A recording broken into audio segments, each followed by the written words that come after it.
Welcome to B2B Marketers on a Mission, a podcast for B2B marketers that helps you to question the conventional, think differently, disrupt your industry, and take your marketing to new heights.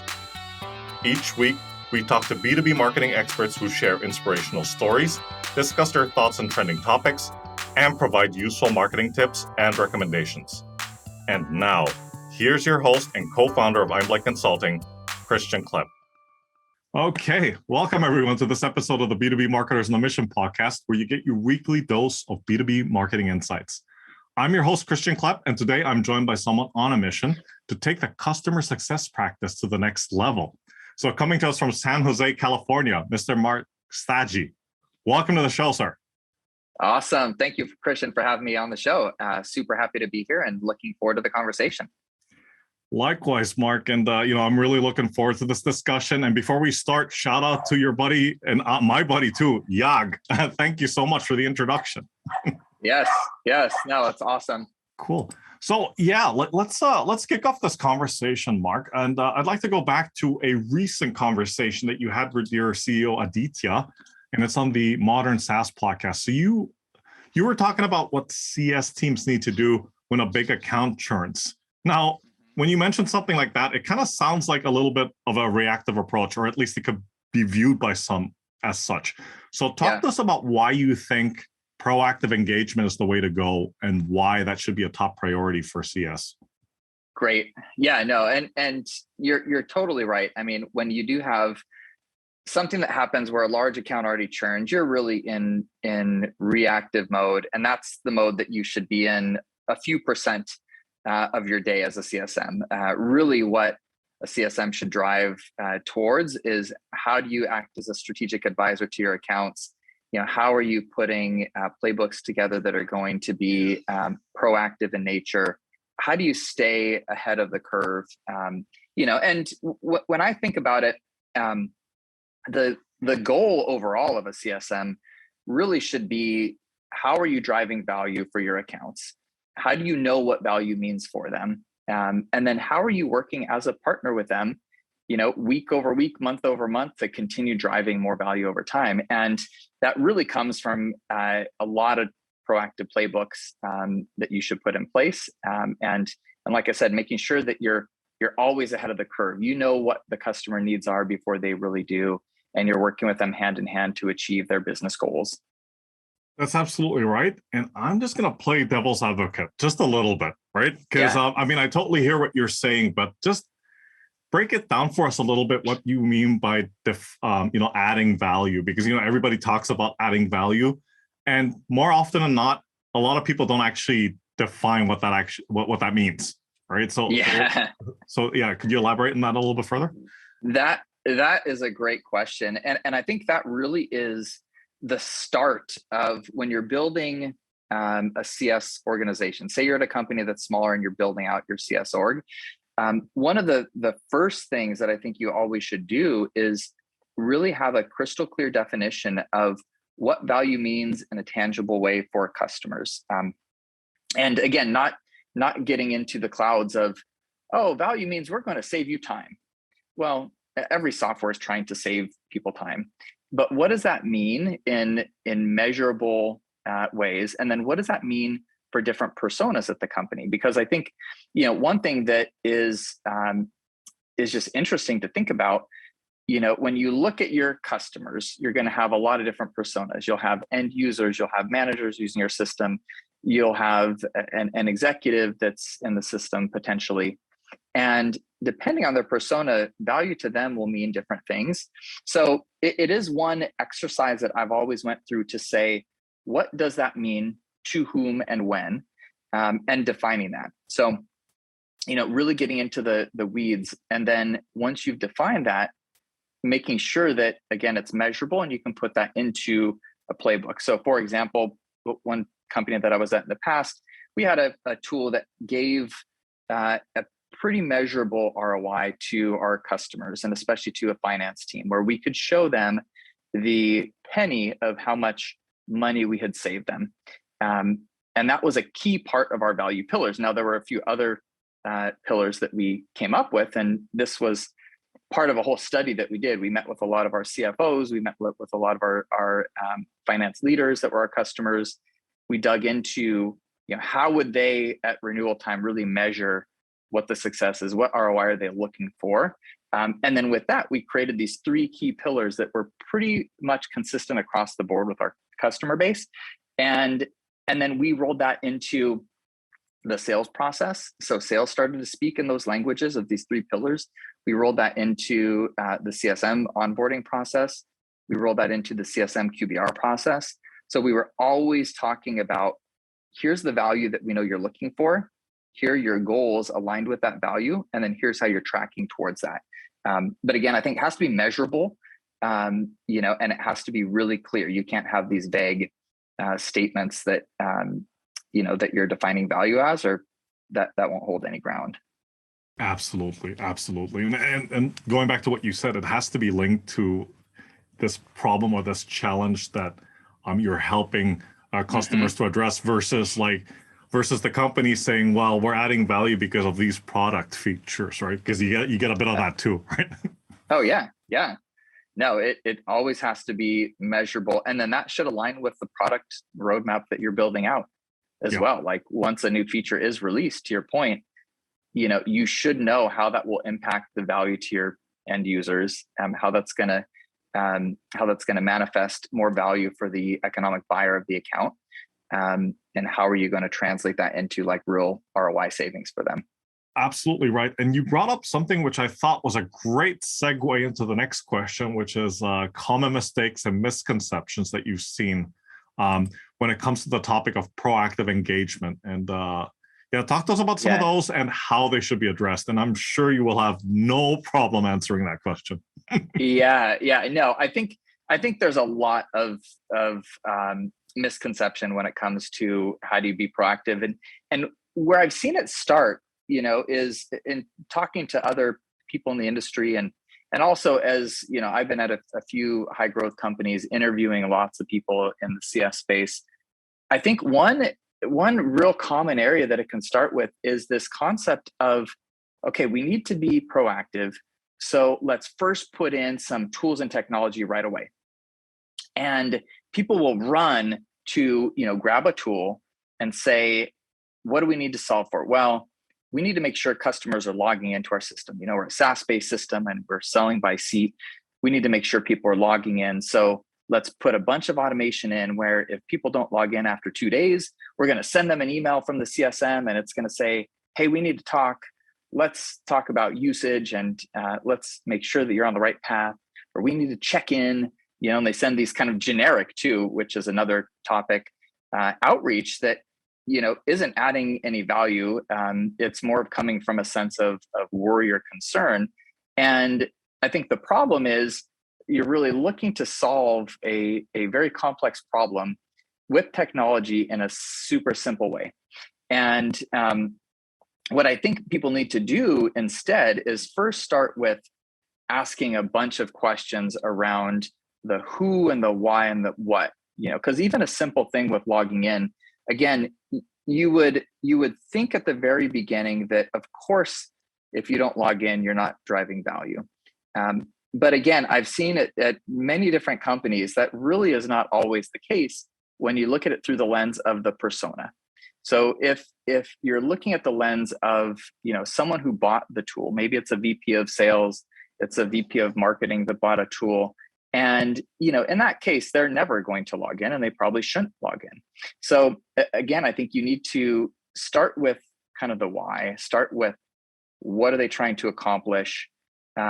What is that value? So once you identify those value key pillars that customers are looking for, then you work backwards from that and start to figure out what should the strategy be.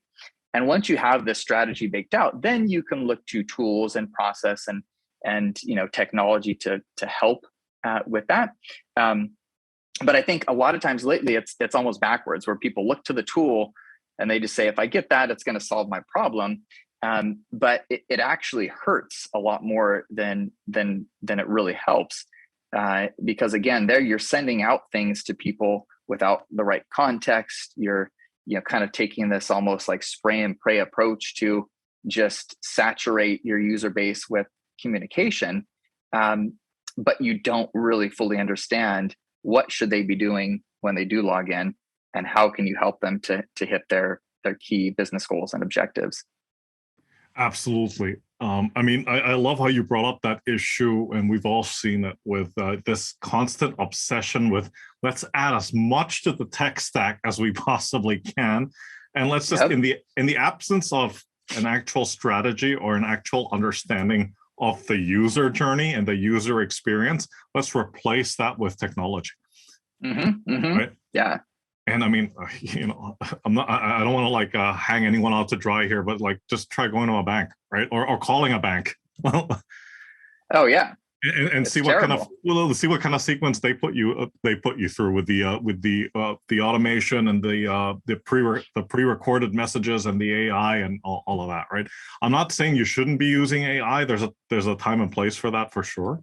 Yep. But it's this whole notion, and I think that's what you were getting at. It's this assumption. They're assuming that that's how the user behaves, right?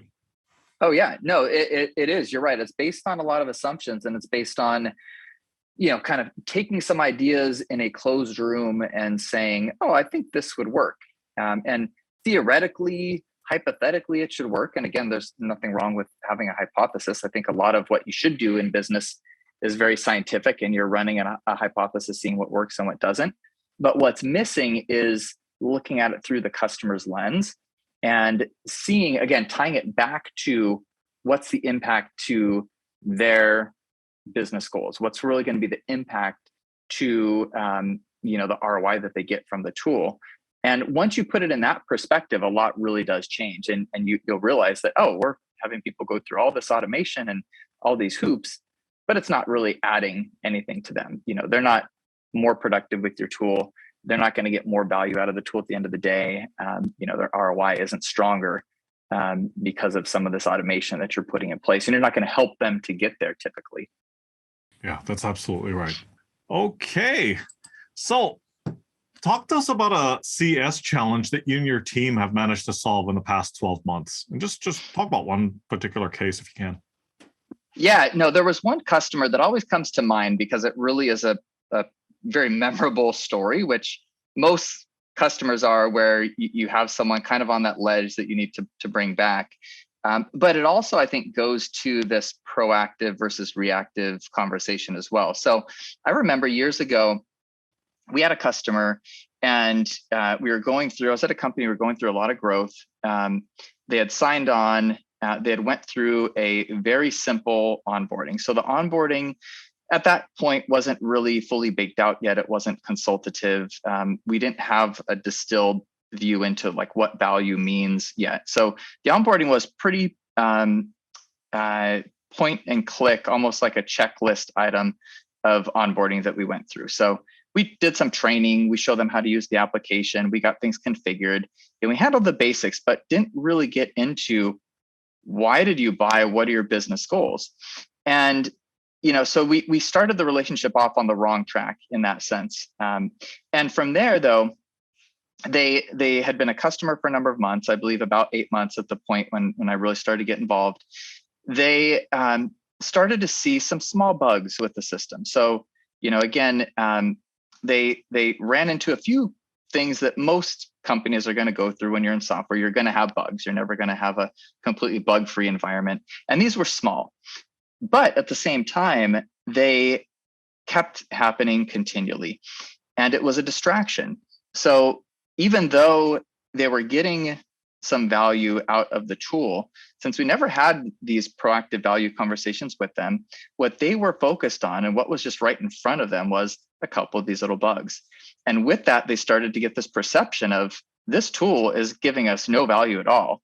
And, we should probably cancel because it has bugs, it has issues, and again, if you're not having this value-driven ROI conversation with them, they're going to focus on what's straight in front of them.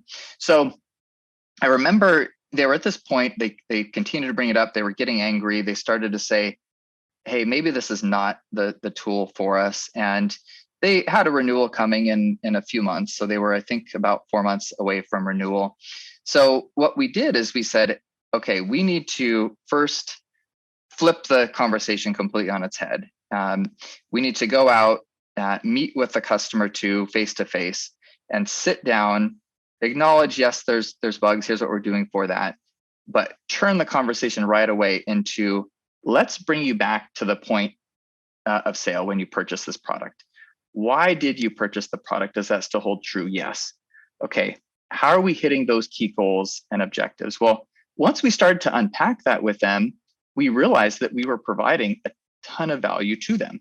We were saving them a lot of time. We were saving them money.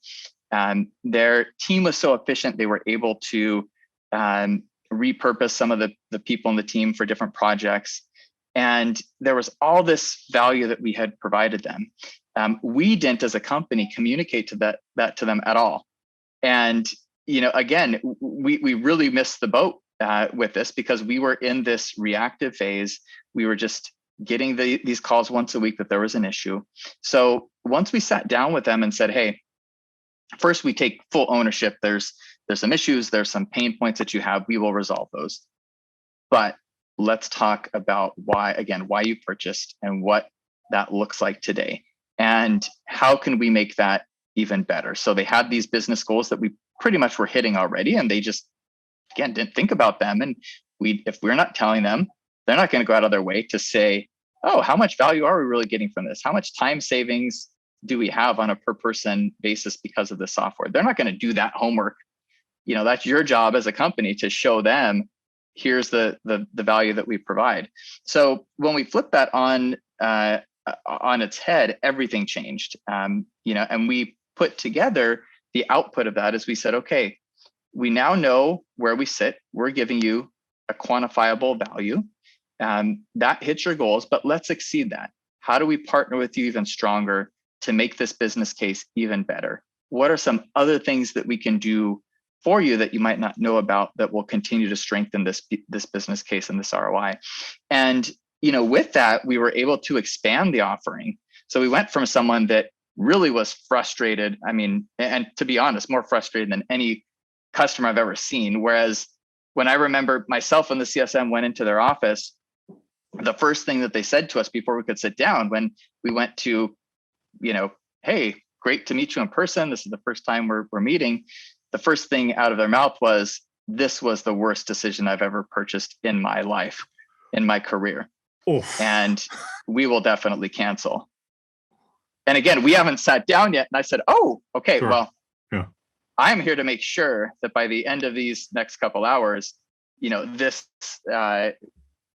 is changed, and we can really turn that around. And again, we did. And it was great to see, after we changed the conversation into what your strategic goals are, how do we measure that? Where are we at? How do we move forward and drive more and more value? They purchased a couple of our other products that we had. They became a speaker at our conference 2 years later, which was so cool. So I got to sit down with her at a fireside chat and have her tell her story about the value that we are creating. But again, it really, they got to that point because we did, as a company, a very poor job in showing them how they were doing against their business goals. And we were just in this reactive, mode. And then after that, again, we started to do quarterly business reviews every single quarter with them that were very data driven, that always started with the why. Every business review would start with, as a reminder, here's why you bought us. Here's that value you were looking for. Here's how we've done in the last quarter. And then again, how do we continue to increase this quarter over quarter over quarter? So, you look at this as the best decision you've made in your career, not the worst decision. That's a great story, man. And, kudos to you and your team for, let's use that analogy, turning the ship around, right? Like, because that could have gone down really fast. Oh, yeah. Yeah. Had you not done something to address that challenge. Yeah. No. And again, I think it really does show that, when you are in this reactive state, yes, you're really letting the customer control their journey with your business. Right. You're putting them fully in the driver's seat, and they don't know your business. They shouldn't know your business. Yeah. They shouldn't be responsible for saying, oh, here's the ROI that I got out of this solution, and here's why it's so great. You need to guide them on how to measure that, what that even looks like, how to improve that. You are their strategic advisor, and you're here to increase the business value that they get over time. So, but that all comes by being very proactive, looking through their data, and having a clear story on what that data means. Absolutely. And it goes back to what you said earlier. I mean, whether you say, be in the driver's seat or use a consultative approach, right? But I think what you're also alluding to, which I totally agree with, by the way, is you use, it's not just necessarily that you have to work harder. You have to use a different approach. It requires a bit more time. It requires having those conversations with customers. It's instead of just as you alluded to, just going through this checklist. Okay, onboarded them, done and dusted. Yeah. Oh yeah, it's always a journey that's very long term. Yeah. And I think that's what also drives business value that will be for our company, right? So for us, that's what builds a really good, strong business, is thinking about how do we get this customer to get more value from our solution over a 1, 2, 3 year period. Not how do we solve their need today, and again, then you're in that reactive approach and you're just trying to solve a small problem, or you're distracted by the little things that in the end might not be as powerful as a really large initiative that they might be able to take advantage of. That's absolutely right. This is something that we discussed in a previous conversation, but it's also something that other guests have said on the show. When you're talking about technology, what's the best approach? And they're always talking about strategy first and then the technology. So what are your thoughts on that? Yeah, no, I agree. And you're right. We hinted at it earlier. I think technology is great for sure. I personally love technology. I have since I was a kid. I am a complete tech nerd in so many ways. But alone, it's just a vehicle. And, again, if you are relying on that to solve all your problems, you're going to miss why do you even need to solve these problems? What is the impact that these problems are going to make? So, I think you always have to start first with your goals. What does the strategy look like? Build out the playbook that you have, and a playbook in a sense of, what are we trying to accomplish? So a playbook isn't just, I need to send this, again, automated reminder to a user who hasn't logged in to get them back into the tool. The playbook is, okay, we need to see customers using our tool that are these personas. They should use it in this way. The value that they're going to get when they use the system is this.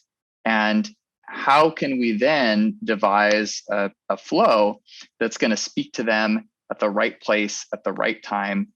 But I think it really does start with first having just this broad view into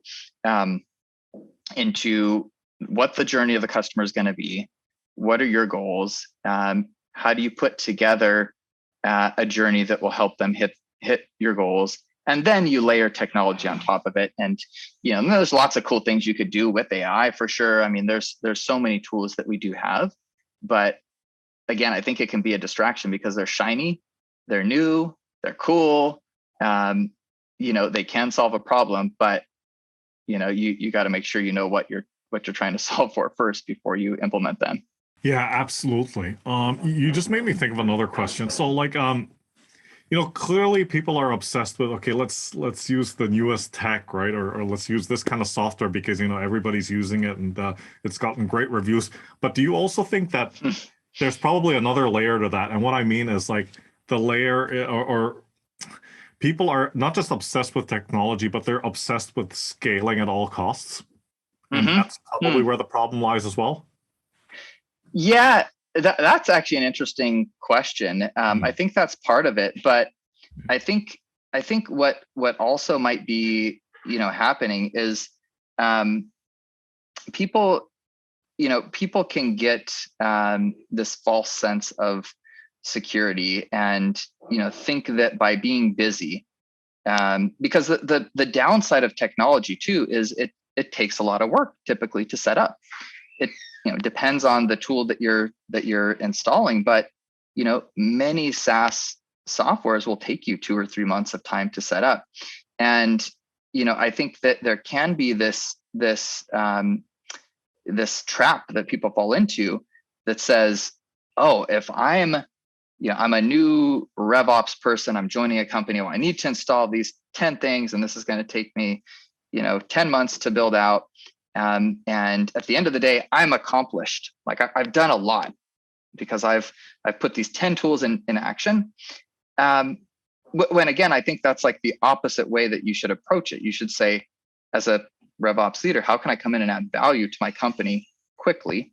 Value, a lot of times, is not being busy implementing other tools, not being busy, putting a lot of these other things together. It's like really diving into the problem. What do we need to solve for in RevOps? Well, you might be able to get by with using Excel and a few other simple tools, versus this complicated tech stack that you can put together, and focus more on the details of the problem you're trying to solve versus, this rat race of you're implementing a new tool every month. I mean, it can just get into this thing where, again, I think it's like a false sense of accomplishment, or value you're providing to your company, when in the end the results might be pretty small. Yeah, no, absolutely. And that's and I think just to add on, it's so you don't end up being busy troubleshooting and firefighting, right? Yeah. Because that can happen too. Oh, right? The bigger the tech stack gets, that can eat up so much of your time. You're right. Absolutely.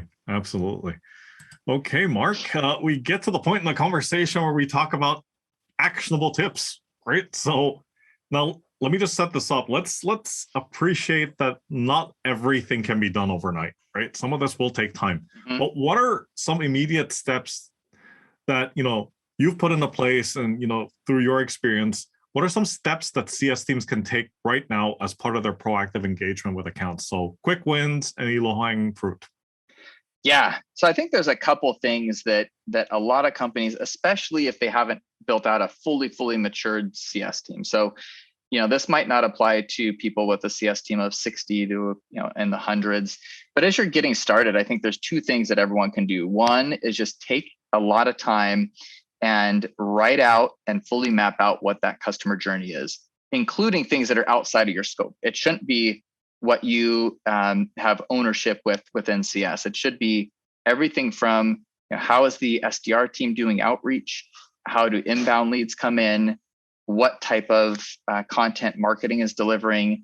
What is that whole journey through the customer's lens, from introducing the brand to the customer to them renewing, them growing over time. And I think that exercise is something that can get glossed over many times, but it provides a lot of value. And that feeds into, okay, here is my strategy now. Now that I know this whole journey, how can I improve upon the different stages within the journey? So I think that's one key.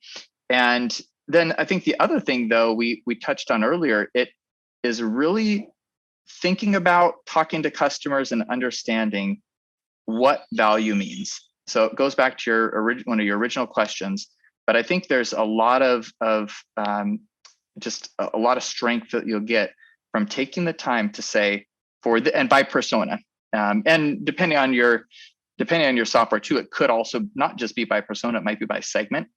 So you might want to say by our enterprise customers versus SMB customers or industry, but taking a look at by persona, what does value mean to them? Why? How you can measure it? How you can start to get that data in the hands of your CS team so they can have deeper data-driven conversations. Those are two things that I think are really like fundamental, especially with just setting a good foundation for growth in the future. If you do those two things early, that'll produce a ton of results for you. Yeah, no, those are some really great tips. Yeah, no, go ahead. And then real quick too, I think the other piece around low-hanging fruit that sounds really simple, and it's funny for me to say it, but as I was thinking about it, one great low-hanging fruit is again, take all the technology and everything out of the way. Look at your top customers that you have and talk to them. Like that is the best low-hanging fruit. Get to know on a personal level your top whatever, it's going to be your top 100 customers. Get to know at different personas within the company. So your VP of sales, your sales manager, your sales rep out there in the field, have conversations with them. That is like the simplest low-hanging fruit. If you don't know everything about those people, and again, I always say you should stalk them in a of course, stalker way, in a way that's coming from like the heart. It's coming from the right intent. The better you know them, the better you can actually take care of them, the better you can provide them with more value. But you should know everything about how they got to the point where they're at in their career. What are their career goals? It's not just about your software. It's you're selling to people. So the more you can get to know those people, this sales manager wants to be a VP of sales in a few years. Well, how can your software help him to get there? You have someone that is an AE and she's like, I want to be a VP in X amount of years. How can you help her get to where she has through your tool? So I think just that simple fact of, or if you're a CSM that's going to a new role at a new company, pick up the phone and start talking to people, get to meet them in person if you can. If there's an event where 10 of your customers are, like, you should be at that event, getting to know who they are. And that's like one of the simplest things that anyone can do. Great tips. And I know you said that it sounds so simple, but in reality, it's interesting to know how not everybody does that, right? Like it sounds like table stakes, like, yeah, go and talk to your customers, but they don't, right? But I wanted to go back to something you said. I think it was your first tip about taking the time to write and map out what that customer journey looks like.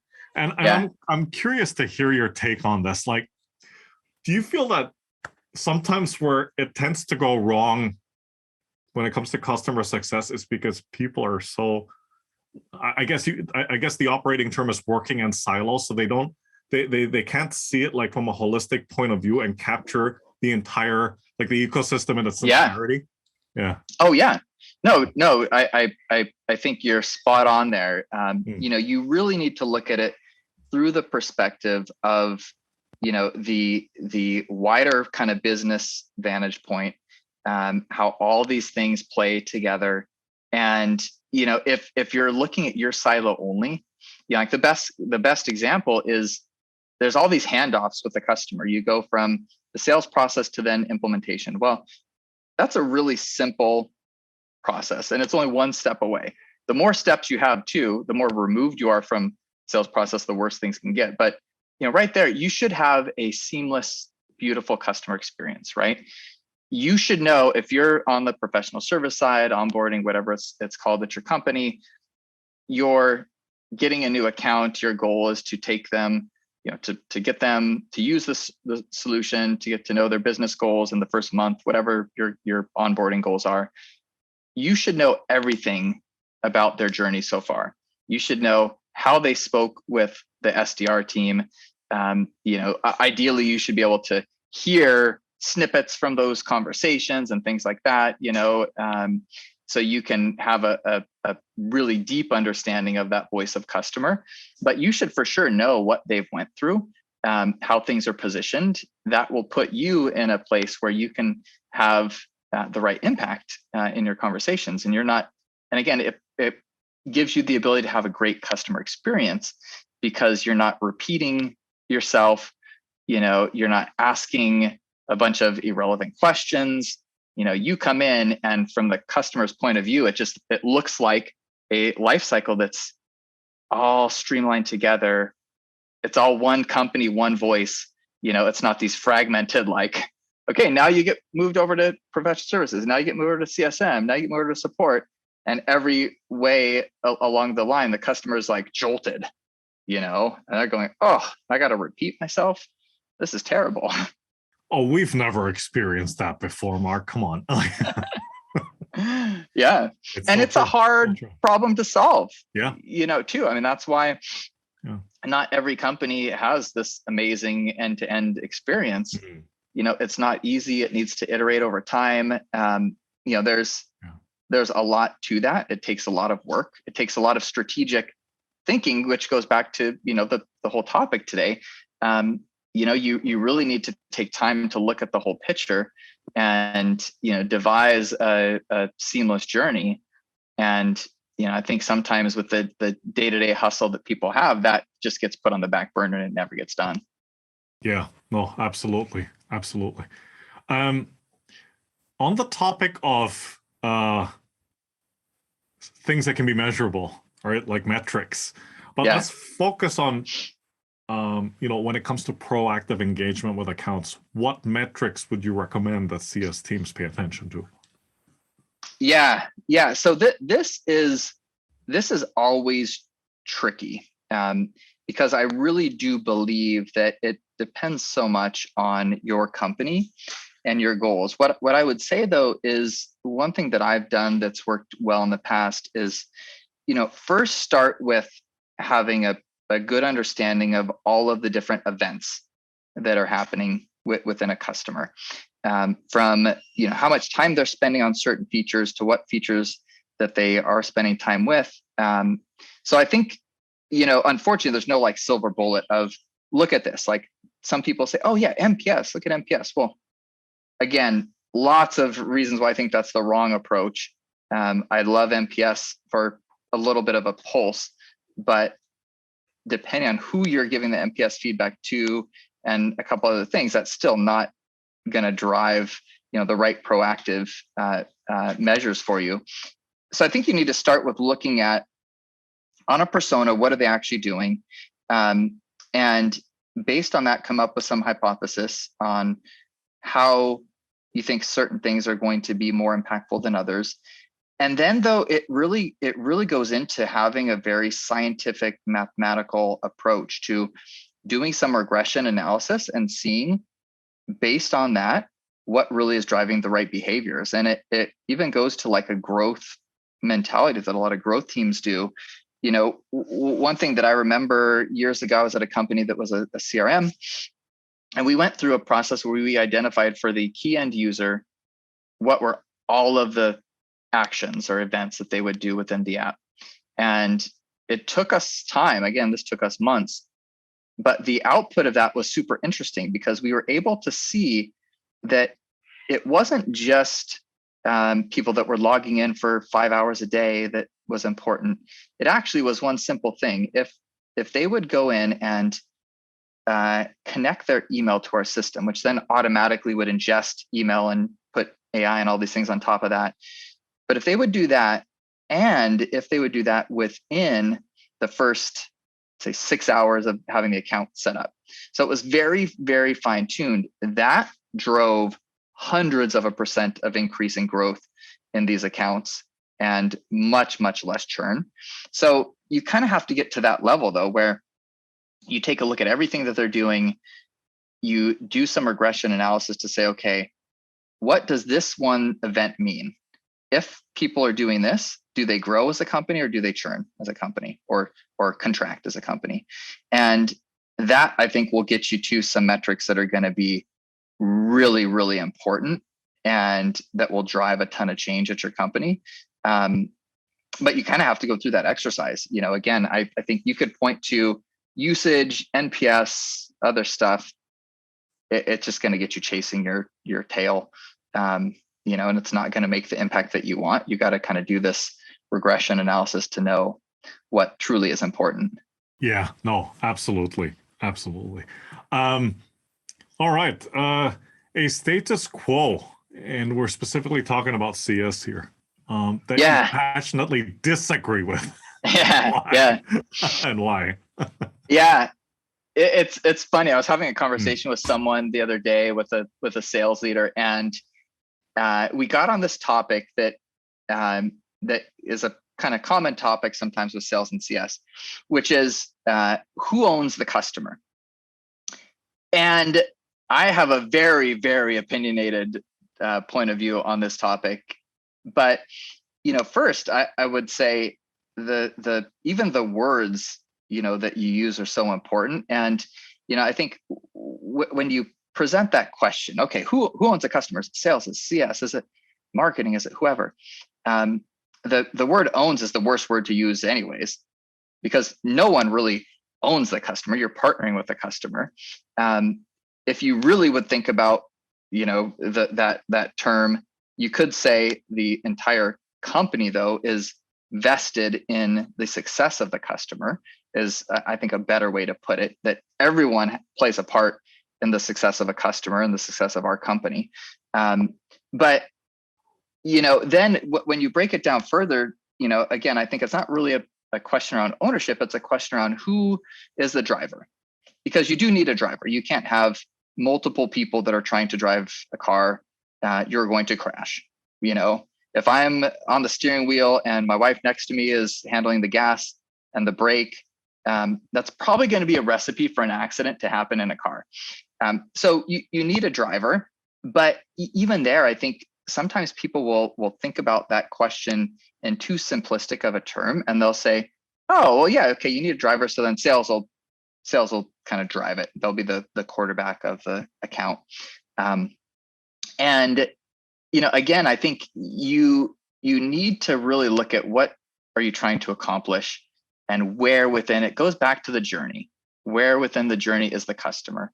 So the way that I think about it is you have multiple different quarterbacks at different times of a customer's life cycle.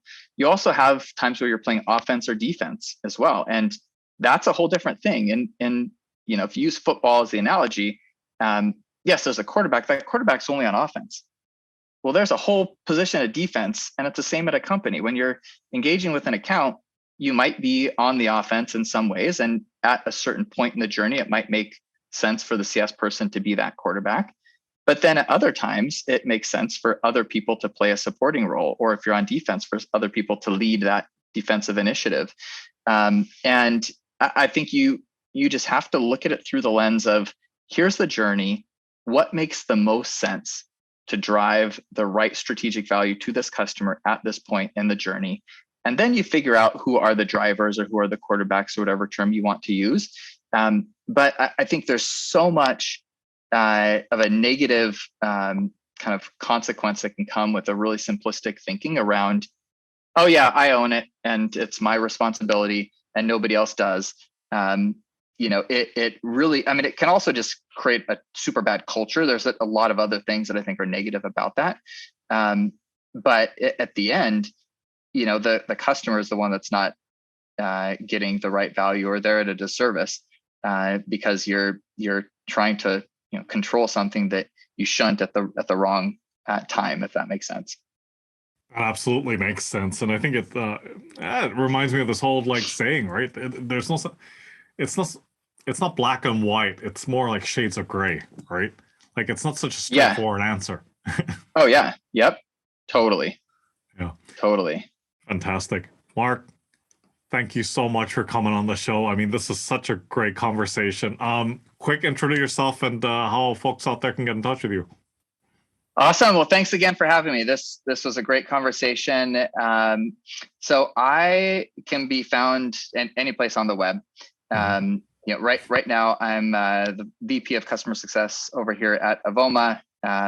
You can reach out to me always via email, just mark@avoma.com, which is super easy, avoma.com. But you can find me on any of the key networks out there. I'm available on LinkedIn. You can find me on Twitter at just Mark Stagi. Again, Mark with a K, Stagi, Stagi is my Twitter handle. But reach out any way.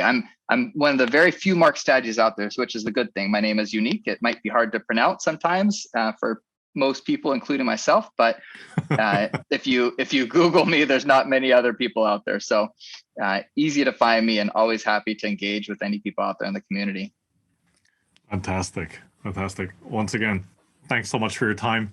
Take care, stay safe, and talk to you soon. Awesome. All right. Thank you. Appreciate it. Bye for now.